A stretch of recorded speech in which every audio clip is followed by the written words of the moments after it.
So you've heard of the Milgram experiment. No. Let me walk you through it. Okay. This is 1962 at Yale University. And they do a study. They put an ad in the paper and they say, we're doing a study on learning and psychology. And if you come in and volunteer for this study, we're going to give you like a lunch voucher or something like that. So all these people volunteered.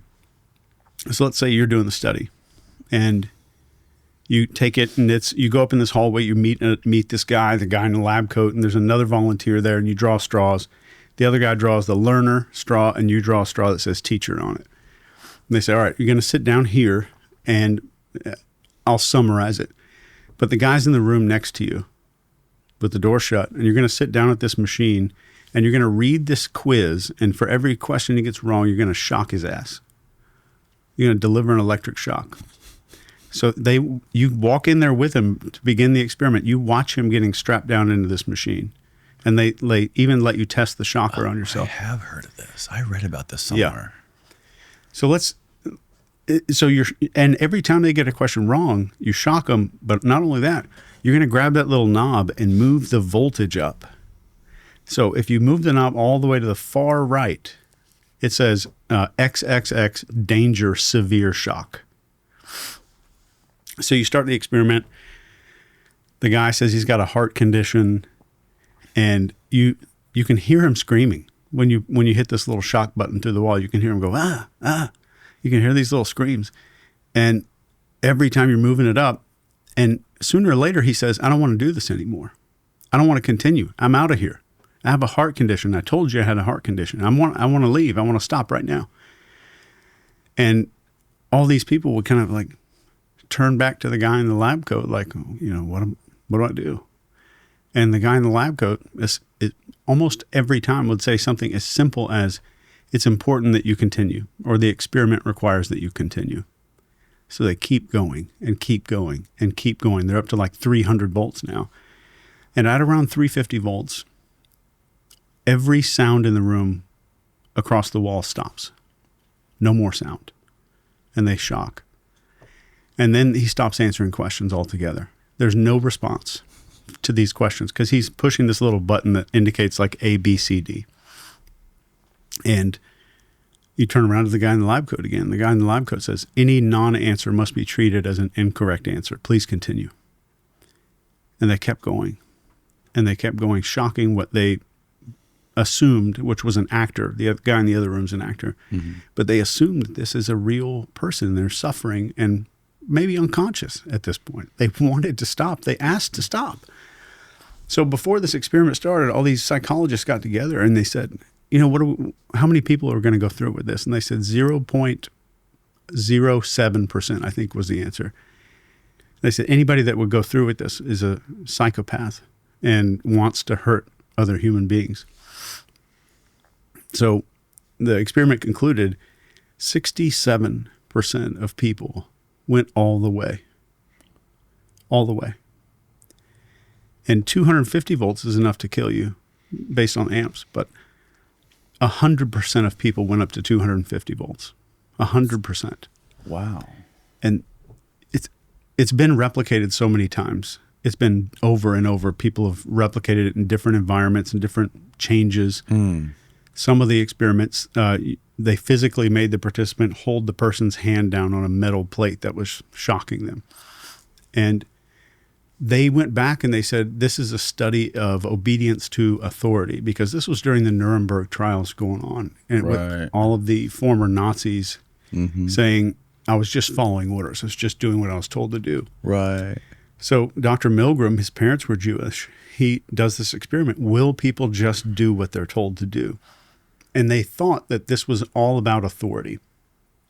So people are struggling right now. All over the internet, you can see stuff like sales training mastery. Here's the influence mastery. If I can, in 40 minutes, I can talk a total stranger into committing murder, wouldn't you think that that's harder than selling him a car? And those people in the Milgram experiment, there was no secret hypnotic technique. They didn't inject them with some LSD or something before the thing happened. They didn't have some secret handshake, or they touch them a certain way or hypnotize them. No techniques, no methods. It was just how responsive our mammalian part of our brain is to authority. But they missed one element of that, which we can talk about later. But that's how incredible authority really is when it comes to influence and persuasion in human behavior. It's everything. Right.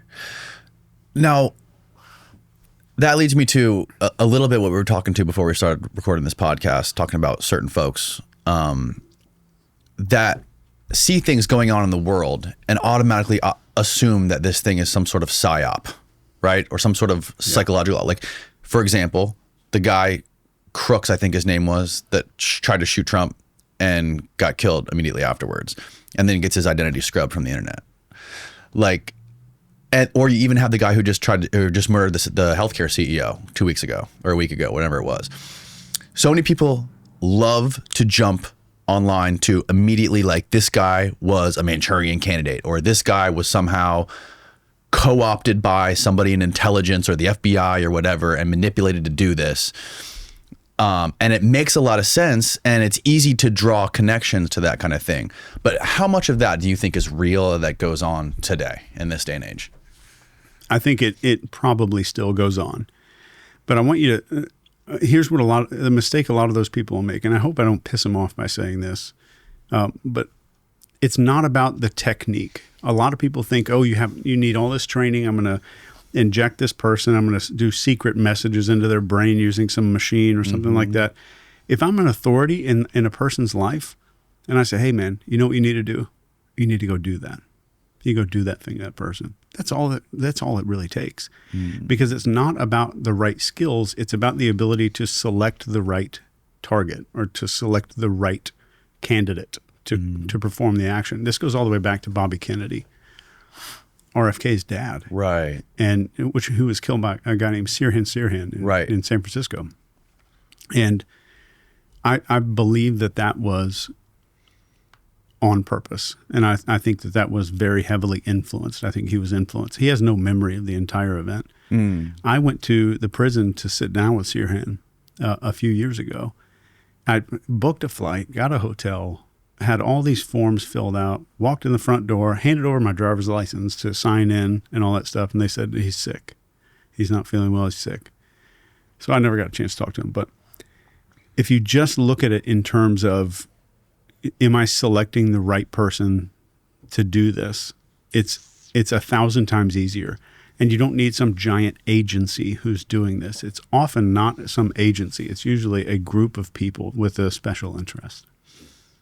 Interesting. So you don't need 50 years of hypnosis experience, even though there was most likely a hypnotist involved with Sirhan. His name was Dr. Joylin West. Oh, yeah, Jolly West. Yeah. Oh, I'm familiar with him. And that was all under Sidney Gottlieb, who's the OSS director, I think, at that time. Was that his position? I think it was. No. Was he? I think he was. He was the head of MK Ultra. I know that. Yeah.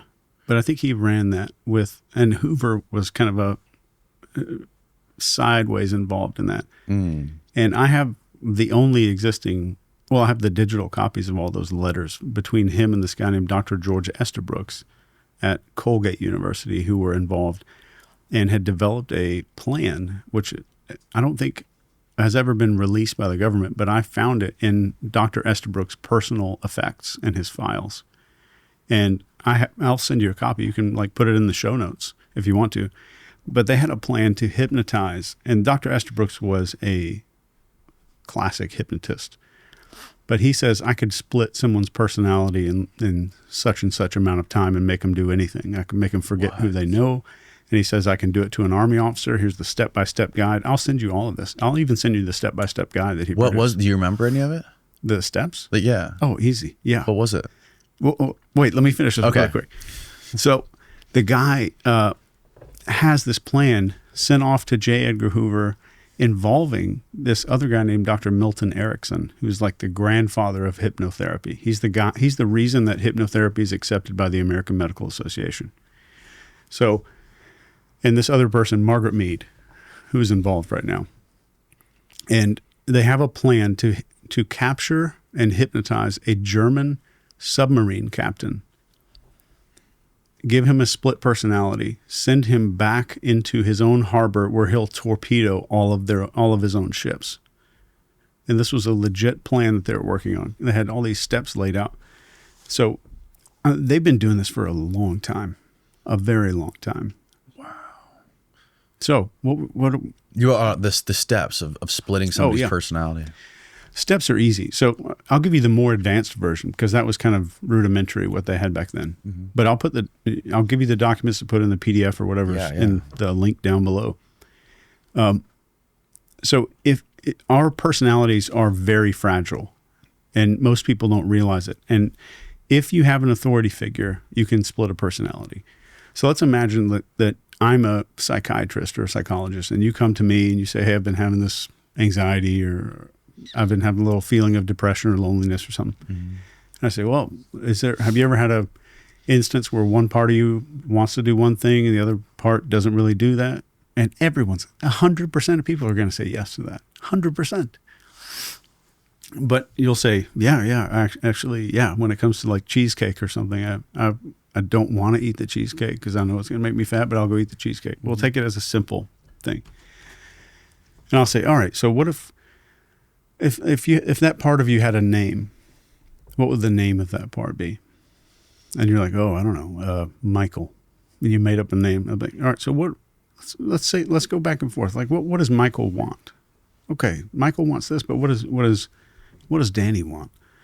And then, so I get you to have this dialogue about yourself in the third person, but you're not sure what camera angle you're looking at yourself from, right? And if I ask you just a simple question, like, let me just ask you and answer this honestly. Like, if you did you shower this morning or last night?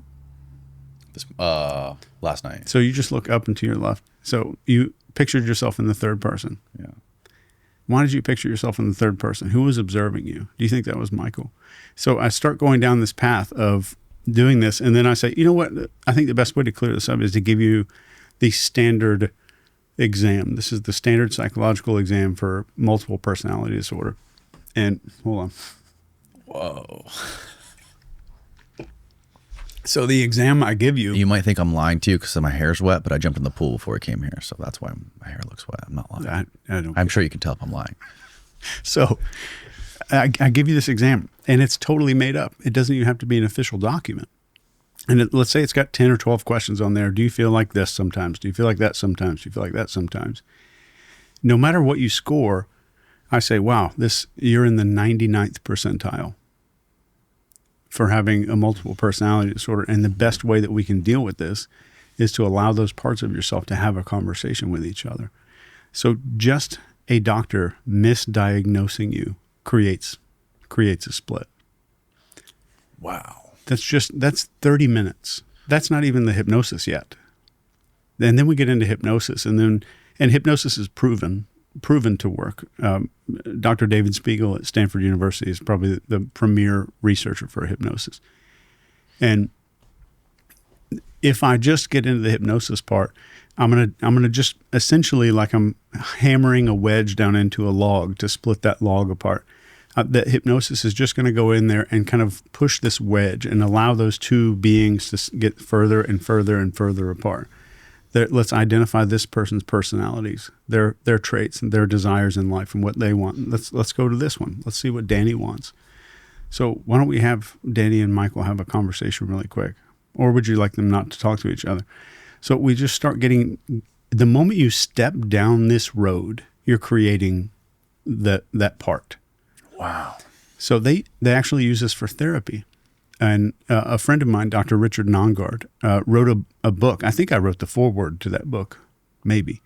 But it's called Excellence in Parts Work and Parts Therapy. And Dr. Fritz Perls did this. Virginia Satir did a lot of this stuff with Gestalt therapy. But it's just identifying these parts of yourself and getting familiar with what they want and what each one is, which is good.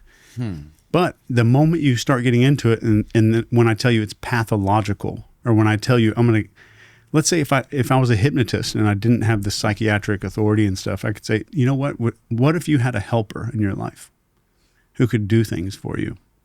And I could install a helper inside your brain. I could do a very good thing for you, or I could make that helper do really bad stuff. So once we're designing that helper, we decide the morals and ethics and what that helper is willing to do under hypnosis. Then this has been proven since the 40s and 50s. Oh, wow. It's pretty cool. It seems a lot easier than giving people drugs. It is. It is. But again, you either have to have... You have to have the right person, though. It's either a shitload of skill and authority or a lot of skill in finding the right person. Yeah. So finding suggestible people is number one. And I wrote about this in a fiction book. I wrote a fictional book called Phrase 7, which is going to be a TV show pretty soon. And in this book, I use something that's actually real. If you look at somebody who's been happy their whole life, you can start seeing these little crow's feet because they smile a lot. You look at somebody who's socially driven, they raise their eyebrows a lot during conversations. You can see these little lines right here. I always avoid those people. Yeah. And like somebody who's angry or mad, you'll have these two little lines that start developing. And this is in the teenage years, you'll start seeing this. And we call it expression etching because it etches onto the face after a pattern of behavior. But what would you do if I told you to make a skeptical facial expression? There it is. So the lower eyelid tightens up right here. Do it one more time so you can get a good zoom in. There we go. So all these wrinkles form down right here. So if you see somebody with a wrinkled lower eyelid, and this is my opinion, I've not tested this scientifically at all, but I have confirmed it with like 5 hypnotists who have confirmed it with thousands and thousands of subjects. And these are... Sounds scientific enough to me. I like it. And if you look at, it's even in this book, there's photos of it. And if you look at a person's face and they have super smooth lower eyelids down here, they're, in my mind, they're exponentially more likely to be a suggestible candidate for that thing. And so the bad guy in this fictional book goes to these like comedy hypnosis shows where like people get called up on stage and it's like, oh, the person next to you farted and it smells really bad and that kind of thing. But he will take the number one subject from the hypnosis show and then he doesn't know how to select the right person. So he just goes to the hypnosis show and he picks the most suggestible person and then just follows him out to the parking lot. Oh, wow. That's wild. Yeah. So I'm sure you can figure out a bunch of other characteristics or personality traits from somebody based on like different wrinkles that are etched into their face too, right? Like people that are always stressed or depressed have different. Yeah. And I wouldn't say it's a hard science. Right. And I wouldn't say most things dealing with behavior and psychology are not a hard science, no matter how much people want it to be. It's like asking Roger Federer where he went to college for tennis. And like, well, where are your credentials? Where are the studies that you did to win all the tournaments? Yeah. One of the fastest ways I've ever discovered is to get somebody off of one track of thinking and start getting them to start believing something else is, you've heard of the Kubler-Ross grief model before, where it's like denial, anger, bargaining, depression, and acceptance. And those are like the 5 stages of grief that we all go through. It's debated maybe on Wikipedia or something, but I subscribe to it and I've witnessed it a bunch of times.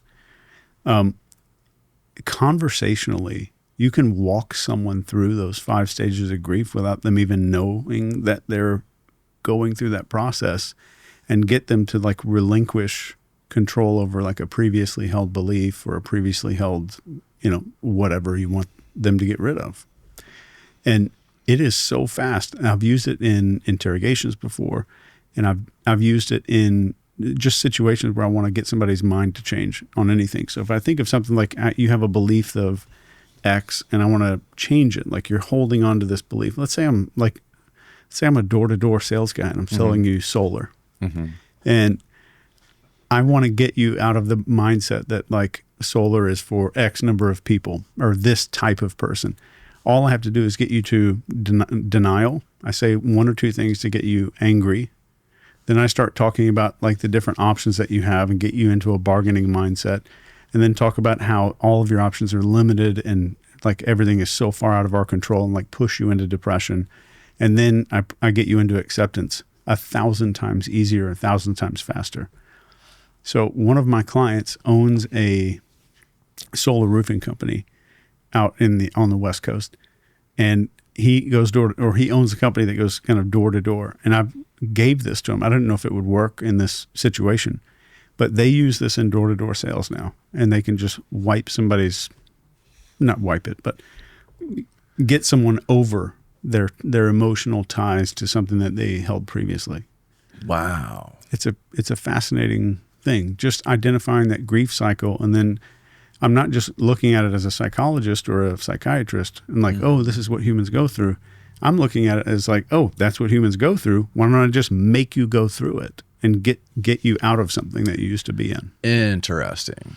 Are there certain types of neighborhoods he targets? Do you target neighborhoods of people that are suggestible, not necessarily rich neighborhoods, because these people are going to be like not going to take any bullshit? I don't know. I think they do target high net worth people. Really? I think they do those neighborhoods for sure, because I know he's got a lot of those clients.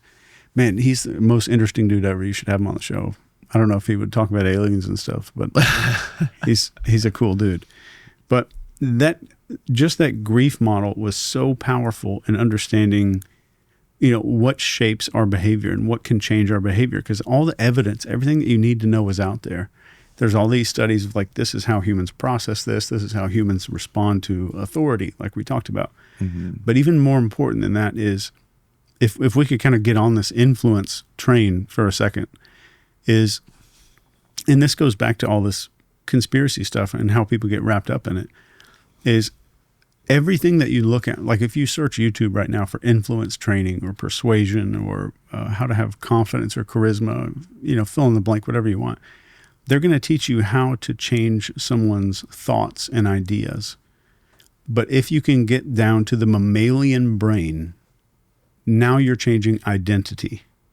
So identity is what you truly want to change. You want someone to finish a conversation by in their head saying, I am the type of person who blank. Not I think blank, but I am. You want them to make an I am statement. Robert Cialdini's done studies on this and written books about it. He wrote Persuasion, which was a great book about it. But so much of what people think influences us is what influences a human brain, not what influences the mammalian part of our brain, the limbic system, this lower part of our brain. If someone can influence that in any of us, and myself included, I don't have some influence vaccine. Like I'm as suggestible as the next person. If I can get to how I influence a mammal, which we were talking about this before we hit record, if I can influence the mammalian part of the brain, I can get somebody to do just about anything. And that's in that model that we talked about, or that we brought up on screen. Yeah. Once I developed this chart, it looks like the periodic table of elements. It's called the behavioral table of elements, and we can bring it up there. It's fascinating. Let me just walk you through this thing really quick. Yeah. It's a map This thing right here. No. Oh, no. Just Google behavioral table of elements, and you'll see it. You'll see it up there. But essentially, it's every behavior that a human being can do, rated from least deceptive to most deceptive, and it's free online. I don't charge money for it or anything. That's it. So each one of those is a little human behavior, and they're rated from least deceptive to most deceptive. Okay. And each one of those cells is some kind of thing, like SHG right there is shrug. And if it's in blue letters, that means you're more likely to see that behavior during cold temperatures, which takes away from the meaning of it.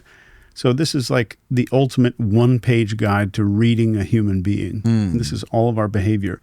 So all on here, you can see how likely it is to be deceptive, whether or not you're going to see it before, during, or after someone's statement, or the score of deception, the behaviors that are going to confirm your findings, the behaviors that are going to amplify it and give you more information. So everything on the right is the most deceptive or most stress, where there's no behavior for deception. And everything on the left is the least. They're the most comfortable. Everything in like that turquoise is facial expressions. And everything on the very bottom is what happens outside of our bodies, like how we interact with like objects on the table and the stuff that we actually say, like I'm rising vocal pitch, increasing speed, a non-answer statement. So those are all the different ways that we can be deceptive in our speech. So I tried to get all behavior for deception detection on one sheet. So each one of these is backed by a minimum of 4 pieces of research to make it onto this table. Wow. So what are the most effective ways, or the quickest, most effective way to cut down to that primal mammalian brain? So the biggest two things are going to be authority and novelty. So if we go back 20,000 years, when the average group of human beings was 120, 150 people in these tribal societies. Yeah. Let's say you went out and fished every day, came home every day and brought the fish back to your tribe. Let's say every day you pass by almost the same pathway and you walk by this one bush. And one day you're walking by this bush and the sun's about to set and a stick snaps behind that bush. That has all of your attention. You're not thinking about your kids. You're not worried about the food that you're holding. You're not worried about whether or not you have to go to the bathroom. Every piece of your focus, you're not even caring about your family right now for that 1 or 2 seconds that stick is snapping behind that bush. So when our brain is running a program of prediction, which is what we're doing now, we have conversations. I'm going to predict that in a few seconds you're going to say something, and then you know that I'm going to say something. And if I'm driving, I have a script for that. And everything, if you can just get good at scripts, it will change your life in understanding behavioral scripts. So what is a person's script really saying? So if I'm running a script that says I'm walking back to my tribe with fish right now, and that script is interrupted, that's when we generate mammalian brain focus. So we interrupt something that was expected. So I expected nothing to happen, and then something was back there. So our brain generates focus to respond to two different things, which is a potential threat or potential value. So if you're in the car, any kind of wild movement out of the corner of your eye, even if you're like texting and driving, anything that looks different than my brain's scripted responses, it says there's a potential threat. Does that make sense? Yep. So anything that's novelty that breaks away helps so much. And if you watch an episode of Dog Whisperer with Cesar Millan, the way that he trains dogs is step one, let's break the script. I'm going to break the behavioral script, and we're going to do something that you aren't able to predict and you can't really figure out what's going to happen next yet. So that's the number one way to generate that focus. And focus is the gateway to the mammalian brain. And authority is number two. So if we bring up that crazy circle diagram that I airdropped you, that center ring is everything that influences a mammal. So you think of training a dolphin, you think of training a dog, you think of like teaching a cow to do a trick or something for a show. It's all these four things, no matter what mammal it is. And this is focus. And then we have authority. So authority is next. And authority is comprised of 5 traits when it comes to human beings. And that's confidence, discipline, leadership, gratitude, and enjoyment. Those are the 5 things that just kind of tripwire other people's brains to say, I need to follow this person. And then we have tribe. This is our association to what are other people doing. I'm going to go along with the crowd, what the crowd is doing, and I need to think about the people around me. And then we have emotion. And these are the repetitive behaviors and scripts and things that we follow along through our life. So like tying your shoes is easy because your brain develops scripts for things to save you energy and time. Right. So if I can hack my way, if you look at it, so let's look at this from an infomercial standpoint. So the infomercial starts, they're like loud voice flashes on screen that, they're like the black and white video of someone like struggling to like open a lid or something. Like, so you're getting all this like focus that's coming up, novelty that you're not expecting. Then it gets into authority. How many that they've sold, how many people that they've helped, all the reasons that they're doing this big company. They say, this is blah, blah incorporated, or we've sold 10 million of these or whatever. Right. Then we get into tribe. I'm going to show you lots and lots of clips of all your friends, people that look similar to you using this thing with a happy face on. I'm going to show people using it when they've got friends over for the Super Bowl party. So now I'm triggering tribe upon tribe. So now you're using the sham wow to clean up at your big barbecue that you're going to have in your backyard. So I'm triggering all these tribal emotions. And then finally at the end, I'm triggering all the scripts. So behavioral scripts of mammals. Mammals respond to several behavioral scripts, but the biggest one is scarcity. So scarcity is not a human script. It's a mammalian script. And that the scarcity might be, the sale ends Sunday, or let's say a pack of dogs and the water is running out. that, or the food supply is going to run out. So that primes any mammal for action, any kind of scarcity. So you get to the end of the infomercial and there's a countdown timer. We've only got 10 of these left for the next 20 people that call. We're going to only give these. We only have 12 minutes left on the clock right now. Yeah. So everything that truly persuades another person at a deep level, because you could change someone's mind about an idea or win a debate, but you do that on a human level, not a mammalian level. So once you get good at understanding what influences human beings, you can do anything. So even just looking at the Milgram experiment, they only needed 3 of those things on the human influence. So this outer ring right here, we have focus, compliance, suggestibility, connection, openness, and expectancy. We only had 3 of those for the Milgram experiment. Did they have focus? Hell yeah. There's tons of novelty. I'm in a room I've never been in, at a university I've never been to, with 2 people I've never met before, sitting in front of this shocking machine that I've never seen before, reading this quiz out loud into a mic I've never seen, at the quiz I've never seen. Everything's novelty there. So there tons of focus. Authority was there, guy in the lab coat. Tribe was there. There's definitely emotion, behavioral scripts of responding to authority, continuing to go on. So they had all of those 4 things. And the emotion was, I need to be compliant, because what is the authority figure telling him? Yeah, keep going. It's not a big deal. Right. So that automatically triggers tribe and emotion, because if I'm the authority figure and I say, yeah, go ahead, Denny, it's not a big deal, you're going to assume everyone else does the same thing you do. So my authority, even though it's just me, you're going to assume everyone else responds to me with compliance. Does that make sense? Yeah. So I have all of the mammalian brain is involved right there in the Milgram experiment, but in the Milgram experiment, human brain on the second outer circle here, focus, I have compliance, and I have suggestibility. There is 0 connection to the guy in the lab coat or the guy on the other side of the wall. There's 0 openness. That person is not opening up their heart or anything like that, or becoming vulnerable in that situation. And there's 0 expectancy. They have no idea to predict really what's coming next. Right. So the mammalian brain wins the show. If you get focus, and that novelty is what they missed when they did the dissection of the Milgram experiment. They said it was obedience to authority. It's a triggering of novelty and how that makes you vulnerable to authority. If there was no novelty, let's pretend that you're doing the Milgram experiment, but it's at your house. It wouldn't work as much because you're used to that environment. You have script familiarity. So I haven't broken you out of a script yet. Oh, wow. So that's the biggest thing that they forgot about in the Milgram experiment is novelty, novelty, novelty. If you break somebody out of scripts, behavioral scripts, and just as a simple way to understand this, think about the difference between, let's say you're checking out at Starbucks and you're paying them money. What is her, let's say that barista, let's say it's a woman. What does her behavioral script say is going to happen? Let's say you go, oh yeah, how about the weather? It's beautiful weather this week. Is that triggering us, or is that in her script for you to say random shit like that? Yeah. Everybody who comes in. She's used to that kind of shit, yeah. But you say something off the wall, you say something bizarre, like, did you see that fight that happened outside, or something like that? That breaks a behavioral script and automatically generates focus, because the brain does not know, I can predict what's coming up next. So the moment we get a human brain to think, I cannot predict what's going to happen next, we generate focus instantaneously.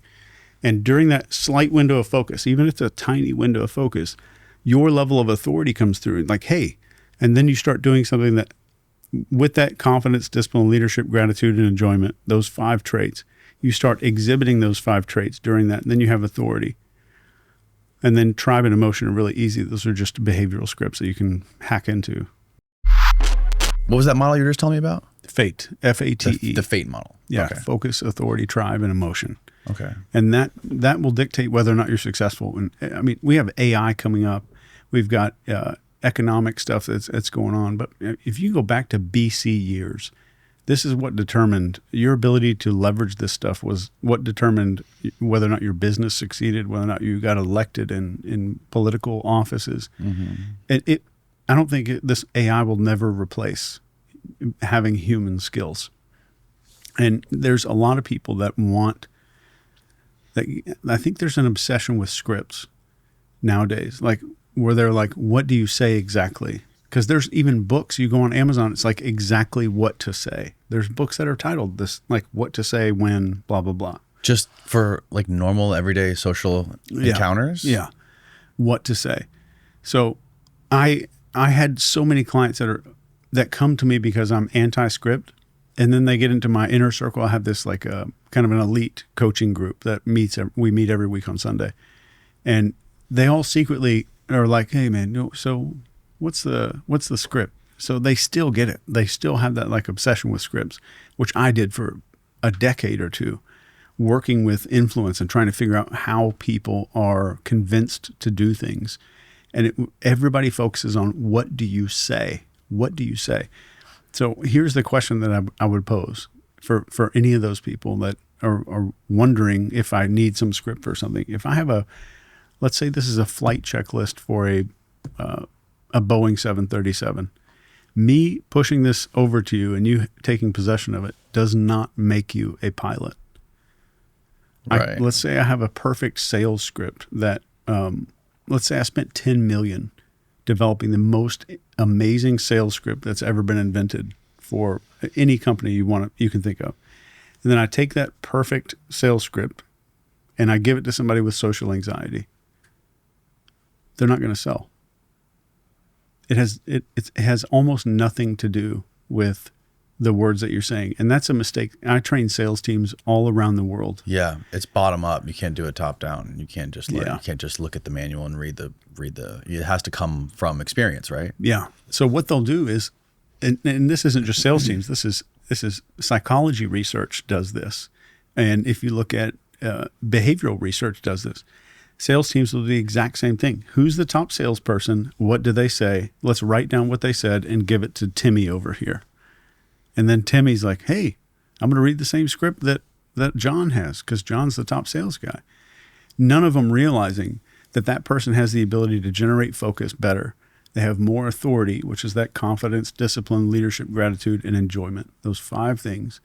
That's what makes the sale happen. That authority is what makes people change their mind on stuff. There are great words to say, and it's amazing to have those good words, but they don't do much without the authority. The flight checklist is helpful. A passenger might be able to land that plane, but it's a lot better and more effective when you have the skills that are behind it, that authority. Yeah, that makes sense. That makes a lot of sense. And what kind of group do you like these people that are in this group?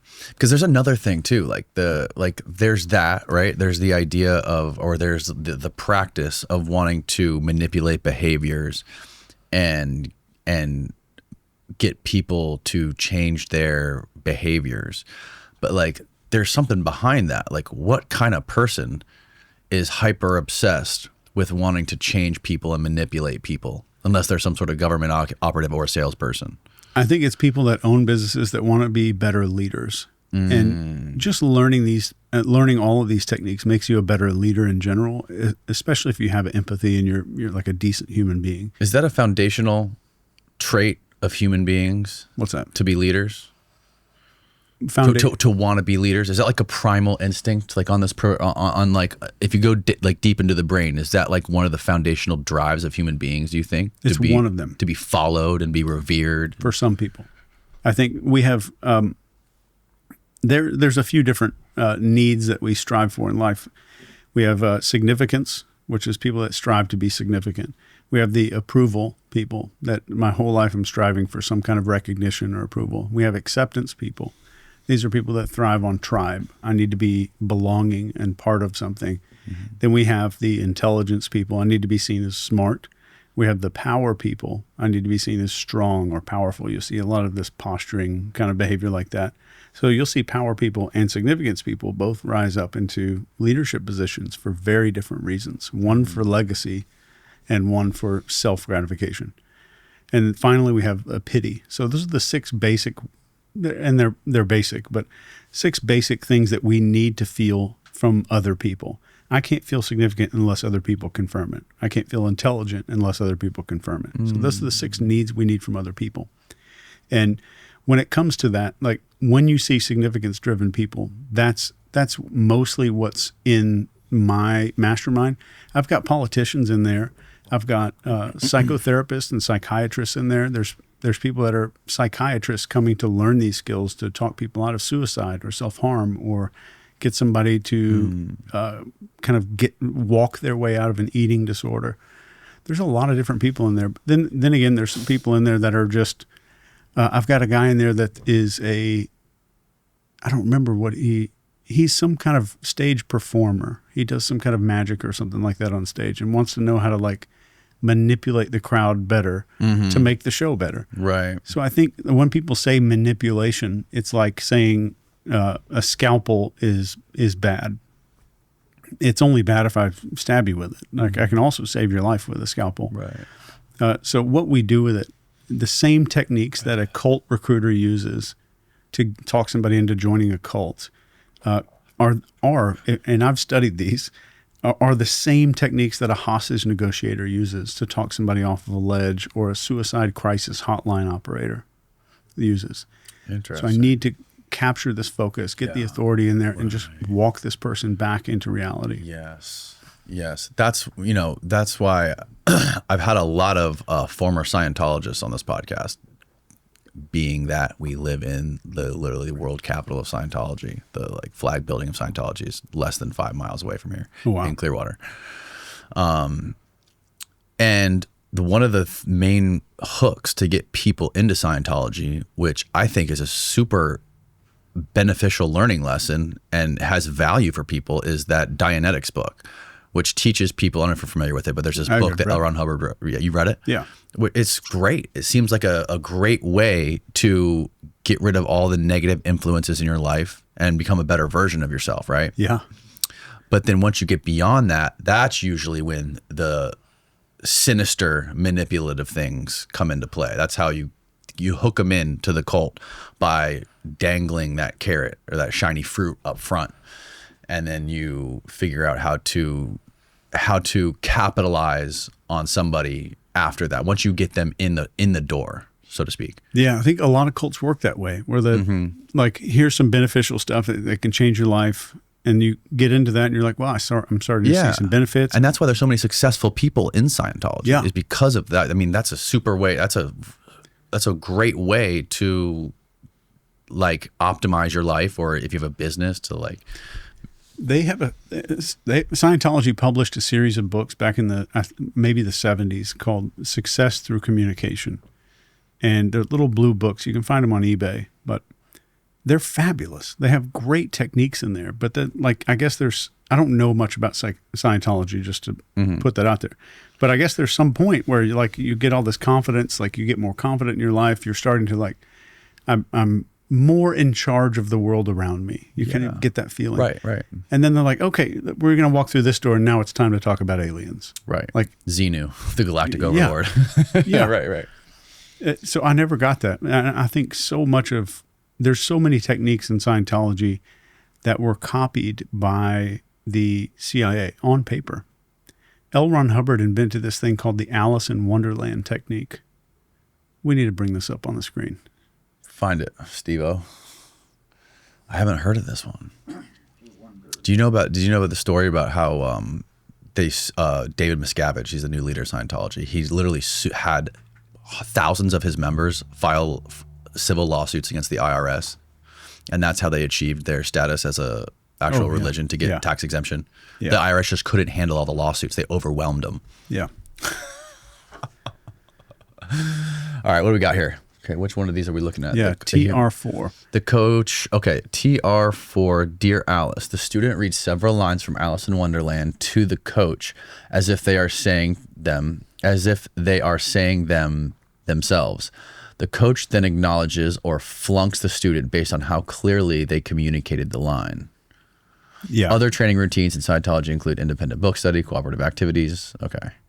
Hubbard's writings emphasize that auditing subjects are machines to be manipulated rather than autonomous people.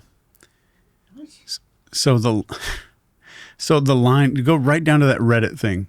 Why Alice in Wonder? Why else? Okay. So you don't have to read the article, but essentially what L. Ron Hubbard does is have people read out of this book of Alice in Wonderland. The verbiage is very confusing. And L. Ron Hubbard openly wrote about this in his work. And I'll give you all of my research on it. And then the CIA, without even attributing anything to him, copied it almost word for word in an interrogation manual. And I have that PDF too. Oh, really? Oh, yeah. And then the grandfather of hypnotherapy, Milton Erickson, started writing about it. So being able to speak confusing phrases helps you to be more persuasive. They discovered this in the 50s and 60s that if I can confuse your brain acts as though it's somebody that's falling. So if you imagine when you're falling, your limbs are flailing all over the place, and the first solid object that they come into contact with, it's going to like grab around it no matter what, even if it's a thorn bush or something. Okay. Right? So anything that's solid in that moment of confusion is going to get grabbed onto. So the brain corollary to this is if a person's confused, the first logical piece of information they hear after being confused will be automatically accepted, or more automatically accepted, without being screened or scrutinized by the brain. This makes sense? Yeah. So how, like practically, how would this be used? If you spoke a confusing phrase very confidently and then told somebody to just completely open up right afterward, you're gonna lower a whole lot of defenses for any technique you want to use afterward. So that's a basic way to say that.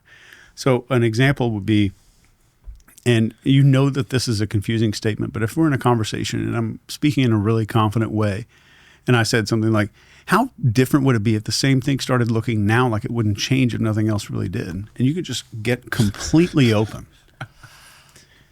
So getting good at those statements, and the one that I just said out loud is very effective.